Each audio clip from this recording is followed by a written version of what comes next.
नमस्कार, आप देख रहे हैं द पब्लिक वर्ल्ड। में सुभाष चौधरी हूँ। दिन भर की खास खबरों के साथ हाजिर हूँ।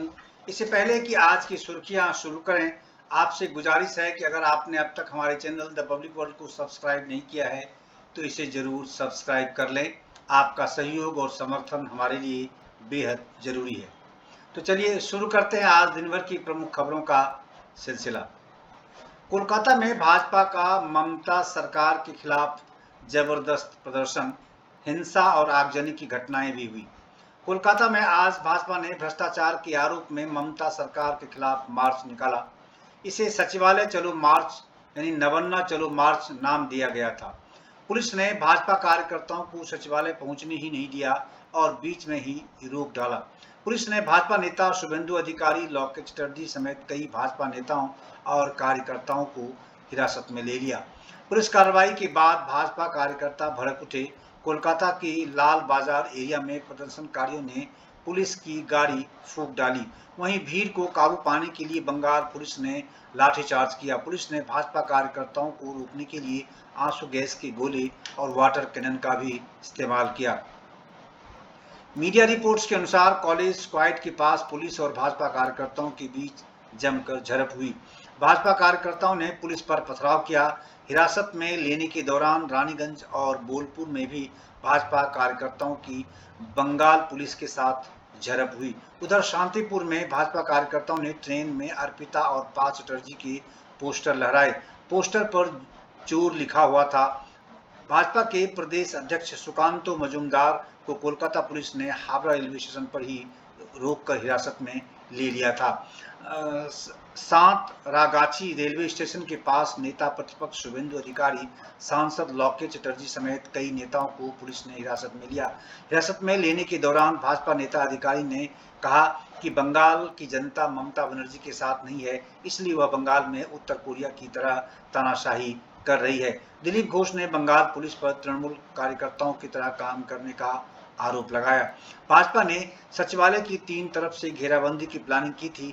हावड़ा रेलवे स्टेशन से सुकांतो मजूमदार, सतरागाछी से शुभेंदु अधिकारी और स्क्वाड से दिलीप घोष को सचिवालय जाना था, लेकिन पुलिस ने तीनों को रोक लिया।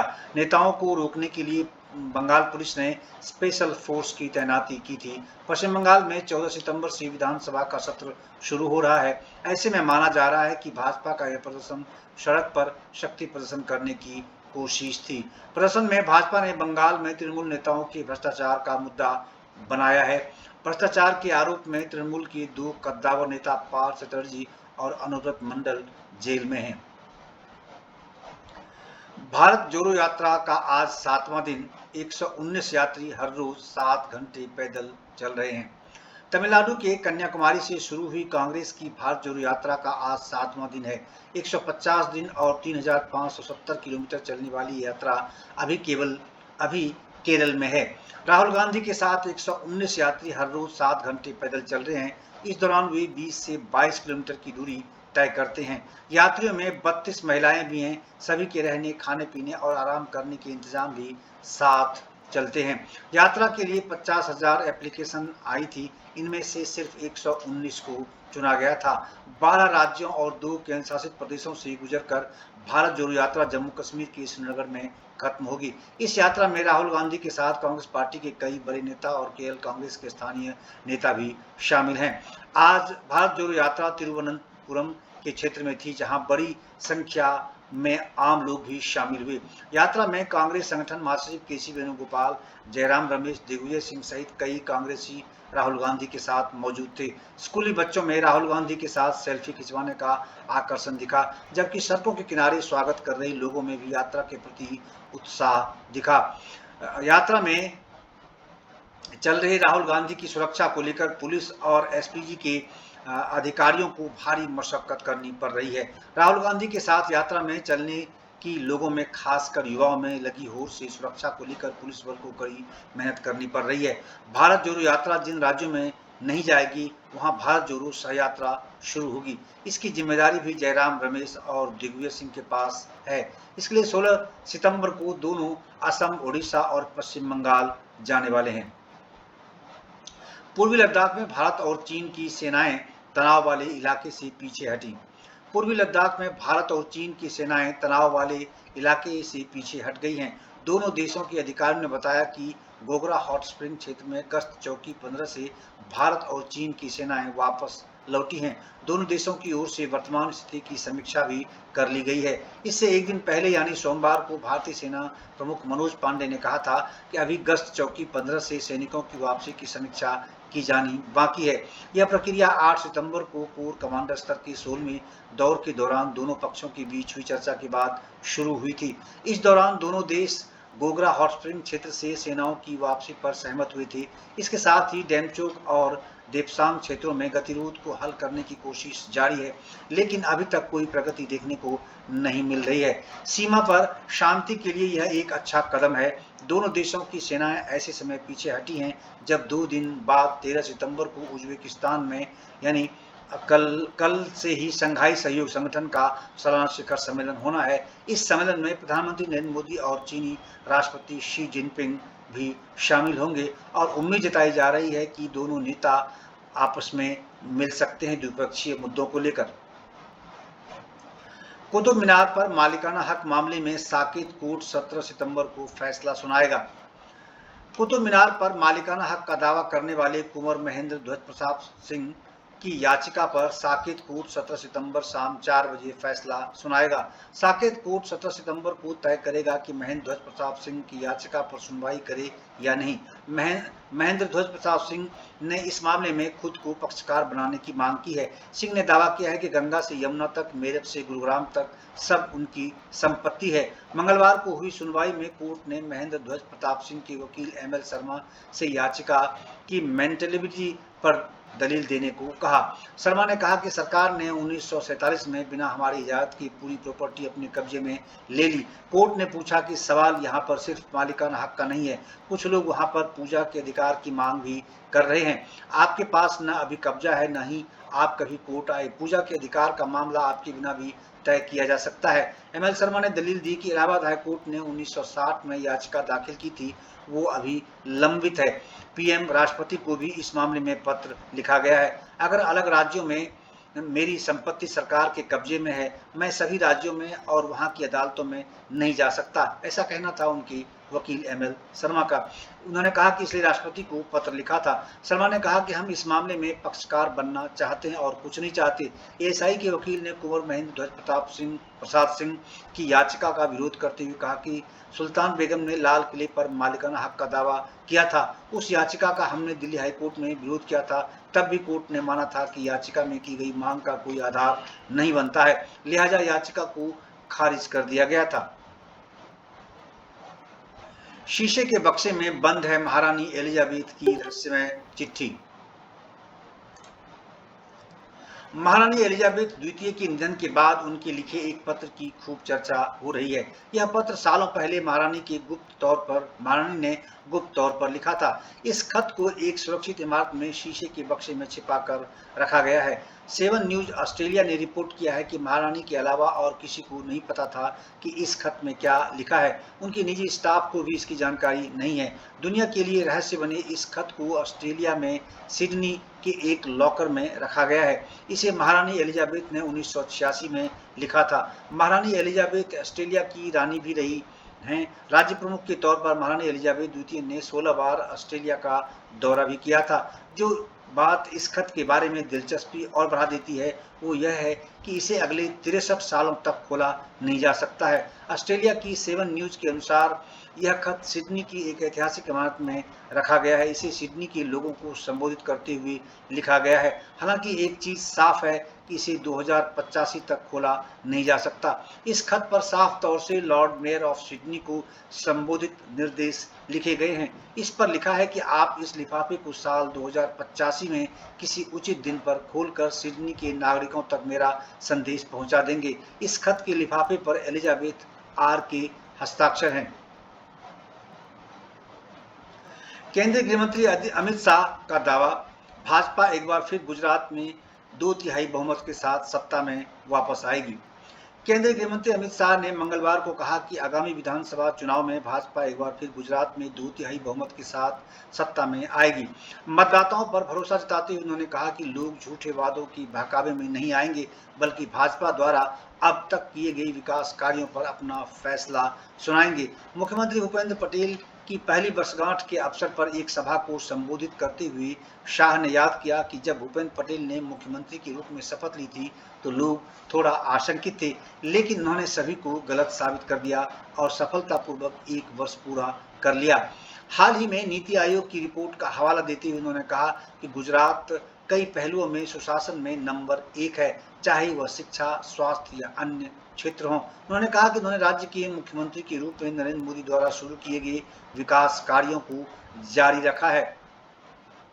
भाजपा शासन में राज्य ने प्रगति देखी है क्योंकि कानून और व्यवस्था लागू है। गृह मंत्री ने कहा कि कांग्रेस के शासन के दौरान दंगे और कर्फ्यू आम थे, विस्फोट आम थे और इसलिए गुजरात ने कभी विकास और प्रगति नहीं देखी। इससे पहले दिन में वेदांत समूह की गुजरात में फॉक्सकॉन सेमीकंडक्टर प्लांट में 1.54 लाख करोड़ रुपए के निवेश के लिए राज्य सरकार के साथ एक समझौता ज्ञापन पर हस्ताक्षर किया गया था। अरविंद केजरीवाल बोले, हम गुजरात की सभी सीटों पर चुनाव लड़ेंगे और जीतेंगे। सीएम अरविंद केजरीवाल ने गुजरात में कहा कि 2 महीने रह गए हैं, भाजपा जा रही है, आम आदमी पार्टी अब आ रही है, हम गुजरात की सभी सीटों पर चुनाव लड़ेंगे। अरविंद केजरीवाल ने कांग्रेस के एक आरोप का जवाब देते हुए आज गुजरात में कहा कि कांग्रेस खत्म हो गई है। जब एक पत्रकार ने उनसे कांग्रेस के आरोपों के बारे में पूछा तो उन्होंने कहा, कांग्रेस खत्म हो गई है, उनका सवाल उठाना बंद करो। सीएम केजरीवाल ने आगे कहा कि मैं पिछले कई महीनों से गुजरात में घूम रहा हूं, जनता से मिल रहा हूं, कई टाउन हॉल किए हैं, वकीलों, ऑटो ड्राइवर, किसानों, व्यापारियों सबसे मिले, सब ने कहा गुजरात में बहुत ज़्यादा भ्रष्टाचार है। आपको किसी भी सरकारी विभाग में काम करवाना है तो पैसे देने पड़ते हैं, नीचे के लेवल पर भी भ्रष्टाचार है, ऊपर भी आरोप लगते रहे हैं। उन्होंने कहा कि इनके खिलाफ अगर कुछ बोलो तो डराने और धमकाने पहुंच जाते हैं, व्यापारियों, उद्योगपतियों को रेड की धमकी देते हैं और कहते हैं तुम्हारा धंधा बंद करवा देंगे। चारों तरफ इतना ज़्यादा भ्रष्टाचार और गुंडागर्दी है। आज हम गारंटी देते हैं कि गुजरात में आम आदमी पार्टी की सरकार बनेगी तो भ्रष्टाचार मुक्त और भय मुक्त शासन देंगे। अरविंद केजरीवाल ने कहा कि हमारा कोई भी मुख्यमंत्री, मंत्री, विधायक या कोई भी विधायक, हमारा कोई सांसद या किसी और का भी सांसद हो, किसी को भ्रष्टाचार नहीं करने देंगे। भ्रष्टाचार किया तो जेल भेजेंगे। गुजरात की जनता का पैसा गुजरात के विकास पर ही खर्च किया जाएगा। 6 साल बाद आवश्यक दवाओं की नई सूची जारी की गई। 6 साल बाद आवश्यक दवाओं की नई लिस्ट जारी हो गई है। ये जेब पर भारी नहीं पड़ेगी क्योंकि इस पर प्राइस कैपिंग लागू होगी।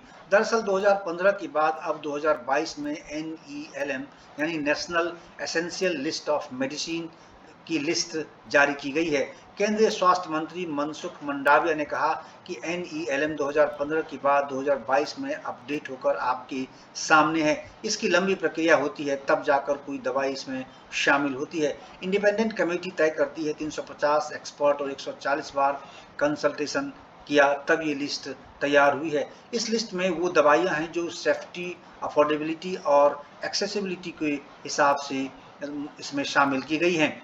NPPA सीलिंग प्राइस तय करेगी, कंपनी दाम नहीं बढ़ा सकती। उन्होंने कहा कि अनरीजनेबल इन दवाई की कीमत बढ़ नहीं सकती। 2084 यानी 384 दवाइयों में करीब सब दवाई को मिला दें तो 1000 से ज़्यादा फॉर्मुलेशन होगा। इसकी प्राइस अभी रिवाइज होगी ताकि सबको सस्ती दवाई मिले।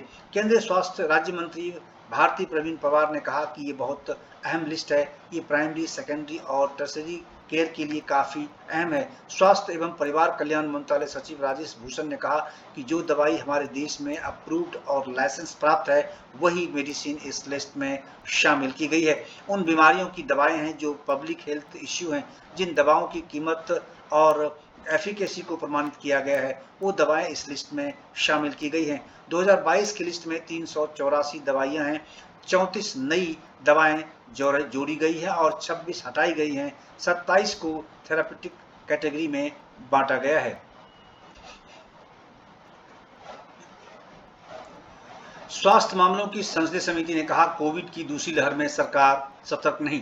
स्वास्थ्य मामलों से संबंधित एक संसदीय समिति ने अपनी रिपोर्ट में कहा है कि कोविड-19 महामारी की दूसरी लहर के दौरान यदि इससे बचाव की नीतियों को समय से लागू किया जाता तो काफी लोगों की जान बचाई जा सकती थी। इसके साथ ही समिति ने हालात की गंभीरता का अंदाजा नहीं लगा पाने के लिए सरकार की आलोचना की है। समिति ने कहा है कि पहली लहर के बाद जब देश में कोविड-19 के मामलों में गिरावट दर्ज की गई, तब सरकार को देश में महामारी के दोबारा जोर पकड़ने के खतरे और इसके संभावित प्रकोप पर नजर रखने के अपने प्रयास जारी रखने चाहिए थी। रिपोर्ट में कहा गया है कि समिति इस बात से नाखुश है कि कई राज्य दूसरी लहर के दौरान उत्पन्न हुई अनिश्चितताओं और आपात स्वास्थ्य स्थितियों से निपटने में असमर्थ रहे। इसके चलते 5 लाख से अधिक लोगों की मौत हुई है। समिति ने सोमवार को राज्यसभा में पेश 137वीं रिपोर्ट में कहा कि दूसरी लहर में निस्संदेह संक्रमण और मौत के बढ़ते मामलों में वृद्धि, अस्पतालों में ऑक्सीजन और बिस्तरों की कमी, दवाओं और अन्य महत्वपूर्ण पदार्थों की आपूर्ति का अभाव, आवश्यक स्वास्थ्य देखभाल सेवाओं में व्यवधान, ऑक्सीजन सिलेंडर व दवाओं की जमाखोरी और कालाबाजारी आदि देखी गई। समिति का विचार है कि यदि सरकार प्रारंभिक चरण में ही वायरस के अधिक संक्रामक स्वरूप की पहचान कर पाती और रोकथाम रणनीति को उपयुक्त रूप से लागू किया जाता तो नतीजे कम गंभीर होते तथा कई लोगों की जान बचाई जा सकती थी। G20 लीडर्स समिट की मेजबानी करेगा भारत। भारत 8 से 10 सितंबर 2023 के बीच नई दिल्ली में G20 लीडर्स समिट की मेजबानी करेगा।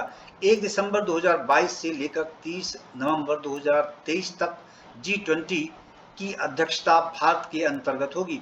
इस अध्यक्षता के दौरान भारत में 200 से अधिक G20 बैठकों की मेजबानी करने की उम्मीद है। भारत के विदेश मंत्रालय ने इस बारे में बयान जारी किया है। G20 या ग्रुप ऑफ 20 दुनिया की प्रमुख विकसित और विकासशील अर्थव्यवस्थाओं का एक अंतर सरकारी मंच है। इसमें 19 देश हैं, जिनमें से अर्जेंटीना, ऑस्ट्रेलिया, ब्राजील, कनाडा, चीन, France, Germany, Bharat, Indonesia, Italy, Japan, Korea गणराज्य, मैक्सिको, रूस, सऊदी अरब, दक्षिण अफ्रीका, तुर्की, यूके, यूएसए और यूरोपीय संघ यानी ईयू शामिल है। सामूहिक रूप से G20 वैश्विक सकल घरेलू उत्पाद का 85%, अंतर्राष्ट्रीय व्यापार का 75% और विश्व जनसंख्या का 2/3 हिस्सा है, जो इसे अंतर्राष्ट्रीय आर्थिक सहयोग का प्रमुख मंच बनाता है। भारत वर्तमान में G20 ट्रोइका यानी वर्तमान, पिछली और आने वाली G20 प्रेसिडेंसी का हिस्सा है, जिसमें इंडोनेशिया, इटली और भारत शामिल हैं। भारत की अध्यक्षता के दौरान भारत, इंडोनेशिया और ब्राजील इस तिकड़ी का निर्माण करेंगे। यह पहली बार होगा जब ट्रोइका में 3 विकासशील देश और उभरती अर्थव्यवस्थाएं स्थापित होंगी, जो उन्हें एक बड़ा मंच प्रदान करेंगी। G20 सदस्यों के अलावा G20 प्रेसिडेंसी द्वारा कुछ अतिथि देशों और अंतर्राष्ट्रीय संगठनों को G20 बैठकों और शिखर सम्मेलन में आमंत्रित करने की परंपरा रही है। तो ये थी आज दिन भर की खास खबरें। देश और दुनिया की अन्य खबरों के लिए जुड़े रहिए द पब्लिक वर्ल्ड के साथ। हमारे चैनल द पब्लिक वर्ल्ड को सब्सक्राइब करना न भूलें। आपका सहयोग और आपका समर्थन हमारे लिए बेहद ज़रूरी है।